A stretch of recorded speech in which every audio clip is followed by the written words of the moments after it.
भारत हो या कोई अन्य देश, जहाँ भी जीवन है और आदमी रहते हैं वहाँ समस्याएं न हों, ऐसा कभी कहा, माना और सोचा भी नहीं जा सकता। भारत जब से भी अस्तित्व में आया है तभी से तरह तरह की समस्याओं से दो चार हो रहा है, परंतु जब आधुनिक समस्याएं जैसे शब्दों का प्रयोग किया जाता है तब उन सब का अर्थ और संबंध परंपरागत समस्याओं से न होकर कुछ नई किस्म की समस्याएं एवं प्रश्न ही हो सकते हैं। अतः यहाँ गरीबी, बेकारी, महंगाई जैसी जन्मजात और परंपरागत समस्याओं की चर्चा नहीं की जा सकती। ये तो सभी विकासशील देशों की ही नहीं, विकसित देशों की भी समस्याएं हैं।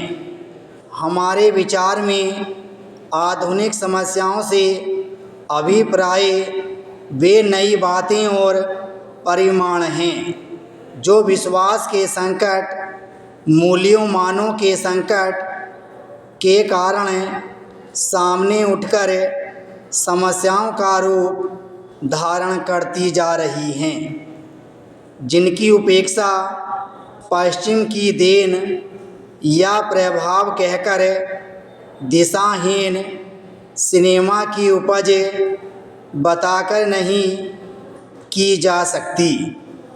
वास्तव में इनके मूल कारणों में जाकर इनकी तह तक पहुँचने की आवश्यकता है, नहीं तो विघटन और गिरावट का जो दौर शुरू हुआ है वह कहीं भी न रुके भारतीय सभ्यता संस्कृति को विनाश के किसी अनजाने अंधे कुएं में फेंक देगा।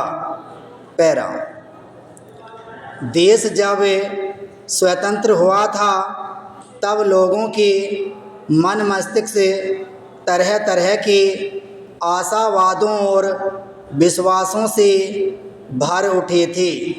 लोगों ने मानने की गलती कर ली थी कि अब किसी जादू की छड़ी के जोर से हमारी सारी मुसीबतों का अंत और समस्याओं का समाधान हो जाएगा। स्वतंत्रता संघर्ष में मज तप कर निकले नेता जब तक रहे ये आशा और विश्वास एक सीमा तक बने रहे, लेकिन जैसे ही राजनीतिज्ञों की अगली खेप नए धनपति बन गए लोगों की पीढ़ी ने जीवन, समाज और प्रशासन में कदम रखा, शोषण और भ्रष्टाचार का अनजाना दौर शुरू हो गया। नए नए उद्योग धंधों की स्थापना और पश्चिम की नकल पर विकास की जो लंबी ऊंची उड़ान शुरू हुई उसका थोड़ा बहुत होने वाले लाभों को या तो नए राजनेता डकाने लगे या फिर नए उभर रहे धनी वर्ग और पुराने धनियों की नवीनतावादी संतानें आम आदमी पर तरह तरह के बोझ और दबाव बढ़ने लगे। विकास की कीमत तो आम आदमी को चुकानी पड़ रही थी, पर फल कहीं और जा रहा था।